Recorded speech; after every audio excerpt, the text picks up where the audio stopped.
Hello, my name's Scott Border, and it's a real pleasure to be invited to talk to you this afternoon. Before I get going on talking about anatomy, I'd just like to say a few words about the title that I've chosen today. I like the title of my talk for a couple of reasons. Reasons to be Cheerful Part 3 is a song by Ian Dury and the Blockheads that I rather like, but it also implies that I've done 2 talks previous to this that would make you give the impression that I'm more hardworking than I actually am. So that's a good reason to choose this title. So I just want to talk a little bit about anatomy. For me, coming into anatomy, not as a true anatomist, but somebody who came in rather late, anatomy is one of these subjects that always seems to keep itself to itself.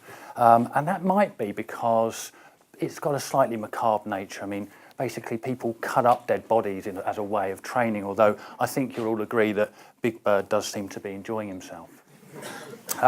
And so it's not easy to collaborate. It's not a hugely research-driven area. It's mainly focused on teaching, which means that often there isn't a great deal of chance to collaborate with others, particularly in teaching. But over the last few years, I've noticed there's more of an interdisciplinary angle. There's lots of people that are interested in anatomy that I never knew were interested in anatomy. Psychologists and sociologists. Over the last 4 years, I have been involved in 4 curriculum innovation modules, which is part of a new initiative, and I'm sure many of you know about it. And these innovation modules have given me the chance to really broaden the chance to educate people about anatomy. And these students come at it as a slightly different angle from medicine. Medicine is very specific and focused, and there's a huge factual burden on students having to learn certain structures. But that's not the same for all students. And so one of the things that I'm going to try and address in this talk today is to think to, well, what is the Anatomy Educator's Toolkit in 2015? If things are changing, there is chances now to have an interdisciplinary angle with anatomy. But before we get onto that, a little bit of history. You might be surprised to know that actually the very earliest anatomists refused to dissect cadavers or human bodies at all. In fact, Hippocrates, who was a Greek philosophist and also a physician, he banned the practice of dissection for religious purposes. It was considered really that disease was something that was enforced on you by the gods, and therefore interfering with the human body, either alive or dead, was something that really went against religious practices. So not being able to actually cut up a human body and see what was inside really held back the education about the human body for centuries.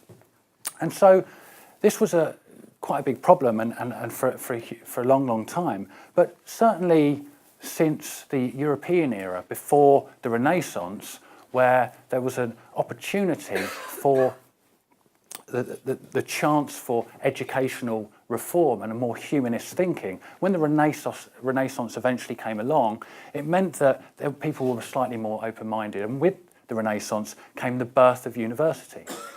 And with the birth of universities come the birth of some of the earliest anatomy auditoriums. And these 2 are the 2 earliest. There's one in Padua and one in Bologna, that's in Italy, and these have now been restored, and the pictures that you see here are actually restored. The one in Bologna was actually destroyed in World War II damage. And actually, anatomy has a lot to tell us about academic hierarchy in higher education. It's got a lot to tell us about some of the chain of command that we're used to seeing. So if we focus on this image here of Padua, you'll see in the foreground there's a dissecting table. And a human body would be put on this dissecting table, and a lecturer would be on the floor dissecting a human body while the students would sit either side and look down and observe in a very passive way. If you look at the lectern, the small lectern behind there, somebody would read from a renowned anatomical text. Anatomical texts back then were in short supply. There was only 1 or 2, and they were probably in Latin. And that's where we get the term reader from. I know that's kind of dying out now, but the term reader would come from the idea that they would read and give instructions to the lecturer who would carry out the dissection on the floor. You'll see a slightly raised lectern behind the reader's lectern. That is for a professor. A professor would sit there and oversee proceedings. So it's interesting that there's this chain of command that we're used to, but in old anatomy auditoriums, it's actually represented in a physical setting. Those that are more superior, those that are higher up in the chain of command, actually physically sit higher up and do less. I don't think too much has changed. So what we have here is an interesting thing. The resources were actually few and far between. All they had was this book, which was probably written by a single person, and they had a lecturer on the floor doing the dissection. But should the lecturer discover something that contradicted the book, well, that was frowned upon. So you couldn't contradict the experts. And so therefore, again, research and discovering the human body and learning about the human body was really contained by this idea that you couldn't challenge expert thinking. So where have we got to now? Well, things are slightly different now. These images that you see are images from Southampton's anatomy laboratory. Students learn in an anatomy laboratory. They are very much expected to be active learners. So no more passive sitting in an auditorium and viewing dissection. There's two main ways in which universities use human bodies or cadaveric material in which to study anatomy. A few medical schools, and I think it probably is just a few now, are actively getting students to undertake dissection of their own. And they will be supervised by experts, and usually there will be anatomists in the classroom and possibly some demonstrators, which are usually junior medics, foundation year doctors who have a strong interest in surgery.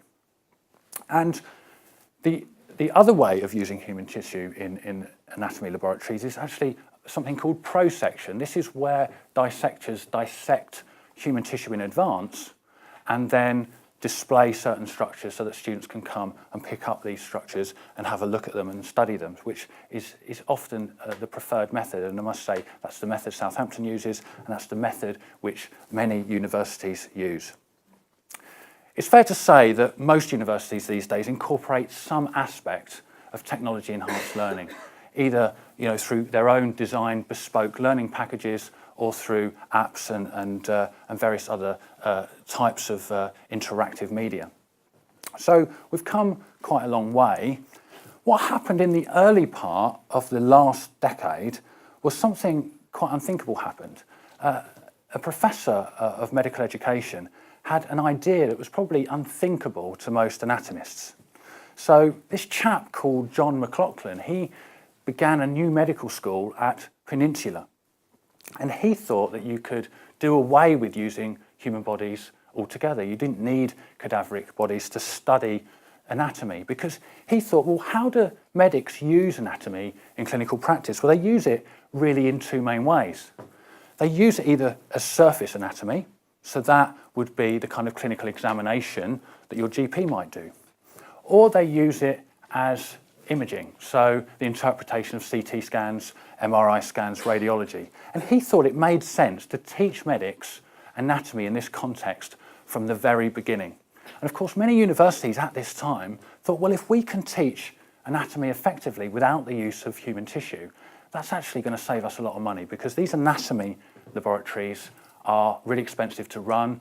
Body donation programs are very time-consuming and require staff in order to facilitate requests. So it was something that really caught universities' imaginations, and they were all asking questions whether they really needed to keep their own anatomical laboratories. Of course, the Royal College of Surgeons had something to say about this. They said they found it quite surprising that students could access or gain the right amount of knowledge without once ever having or ever having seen or touched or dissected a human body. And they were worried about another trend, this trend that the amount of time for anatomy education was being reduced. In modern medical curriculums, we find that actually the amount of time compared to many years ago is being shrunken down, and it's given way to some new themes, things that are important themes like professionalism and bedside manner skills. But the Royal College, they were worried that there was a lack of medical know-how in the current generation of our medical students. Well, what did the students actually have to say about Peninsula? The press were actually all over this new system. They were very interested in what students thought. A second-year medical student did say that actually anatomy teaching at Peninsula was a bit of a running joke. And soon universities soon learned, particularly prestigious universities soon learned, that if you got rid of your anatomy laboratory altogether, that came at a cost. And that cost was most probably your reputation and credibility of your medical programme. One of the big headlines of the time, I think this was from the Daily Telegraph, was that computers and models have taken over from real dissection, meaning students lack confidence. And that's what Peninsula used. They focused their resources on models and computer packages. And so therefore, computers and models at this time got a bit of a bad name. But let's just think about who's interested in anatomy these days. Let's actually think about how computers and models can actually complement human tissue rather than challenging the use of it. There's lots of areas of anatomy, particularly from developmental biology, evolutionary biology, psychology and understanding the human mind. Lots of theoretical areas which could actually benefit by computer packages. Lots of things that you can't see on a cadaver, such as the lymphatic system or the organisation of the nervous system, for example. So there really is an opportunity here to allow computer packages, technology-enhanced learning, to really complement the human tissue that we want students to study, that we think they should study. And I think it's important at this time to go back in time and actually think, well, what about these early anatomists? There was a chap called William Harvey. He was more of a physiologist than an anatomist. He actually was known for his understanding of systemic blood flow, which is the current understanding that we have now from the heart, or how blood pumps from the heart to the rest of the body. And he understood the need to parallel theoretical knowledge alongside practical application and the factual understanding of anatomy. And one of his quotes from the 17th century was this: "Cut up as much as may be in the view of all, the practical skill be learned together with theoretical knowledge." And he said that in the 17th century. So let's now think about what we do at Southampton and what we've done with my colleagues in the Centre for Learning Anatomical Sciences. What we've tried to do is try to look at the way in which we use technology, the way in which we use our bespoke, designed, tailor-made packages for students, and how they can apply to all of those people that are interested in anatomy these days, not just medics. So how do students actually learn anatomy at Southampton? Well, they actually get a paper-based book before each module. They're expected to read the paper-based book, which will guide them through the practical, and they bring it to each practical session and they make notes in it as they go through the class. As they study human tissue, as I said, these are prosections, these are dissections done for them, prepared for them, that they study and are expected to learn from. They are expected to identify structures. They are expected to have some form of functional application, so they're expected to learn about the function of some of those structures. And they're also expected to apply their knowledge in clinical scenarios as well. And what that means is it takes up an awful amount of time out of the practical if they're doing all those things in it, as well as trying to study the human tissue that's on offer. Because like I said, shrinking curriculums, and anatomy at Southampton has also been a victim of this trend. So one of the things we thought we could do, we've actually been fairly good at building our own bespoke packages. We had an element of technology-enhanced learning in our ethos and certainly in our delivery of anatomy for a few years now. So what we decided to do is we decided that we would use icons to try and signpost where students should access the relevant material. And this was still very much in a complementary way. Okay, so we're not talking about something that is done separate to the practical. And one of the things we soon realised is that if I take the example of the interactive radiology package, well, we would have radiology out a very old-fashioned way in light boxes in the practical class, and we'd expect students to study radiology as well as study the cadaveric material. But now if we take the interactive radiology, we actually give students feedback, we allow them to track their own progress, and we put that online so that they can study that away from the laboratory. Well, that frees up really important time for students to be able to concentrate in the laboratory on human tissue. And we thought, well, there's a lot more things here that we can do. And we then started to have the idea, and together with my colleague Tom Seacott in anatomy, we came up with the idea and said, well, what if we don't have a paper-based booklet? What if we have an e-booklet? And instead of this stuff being complementary, supplementary, we actually build it into the time frame of learning so that theoretical knowledge truly does pair up with the practical examination of cadaveric material. So Tom had the idea of using Articulate Storyline in order to build the electronic booklet. And we got some money from the Educational Enhancement Fund, and we started to build our electronic booklet. And we thought to ourselves, there's lots of elements inside the practical that we can remove and give students the opportunity to work elsewhere. And this fits with the university teaching strategy. It offers flexibility for students, it also offers a personalised learning journey, and it is also tailored to them. One of the things that we have been most proud of, I think, is developing areas of feedback. And I think if we can allow students to get feedback, and we can allow students to track their own progress, they're much more likely to engage with it. We're all used to the type of online learning tool where you select an answer and you get something right or get something wrong. If you get something right, great, so maybe some points add up and you find out your score at the end. If you get something wrong, it normally tells you what the right answer is. In terms of our students' learning journey, they don't quite see things that way, and often in written examinations, students will score lots of half marks here and there for getting answers partially correct. So this area of feedback, prominently developed by Tom Seacott, my colleague in anatomy, he actually started to allow students to start to mark their own work and give themselves credit for partially correct answers, which allowed them to improve. And so you can see here that if they get part of the answer right, they can literally select where they have written that, and they have to be honest to themselves, but they can say, yes, I did get that part, or I didn't get that part. And so they understand that certainly in a written examination scenario, exactly how they can improve for the future, which is a great learning tool, particularly towards the examination period. So what do students actually make of our e-booklet? Well, when we surveyed our students, 85% of medics, at least, told us that they are open to the idea of using learning technology and mobile technology in the anatomy laboratory. And if we have a look at some of the statistics from Blackboard, you can see that actually, yes, they did use it. We can see the module start date, a bunch of students here who are reading the booklet before the module start, which is great. You can see a steady state of activity throughout the module, dipping down a little bit at Christmas, but picking up again around about revision time. So students, yes, they really did engage with the e-booklet. But one of the things that was a little bit disappointing for us is that we put a lot of effort into trying to make things interactive, because we felt that if students found things interactive, it would be better for their deeper level of learning.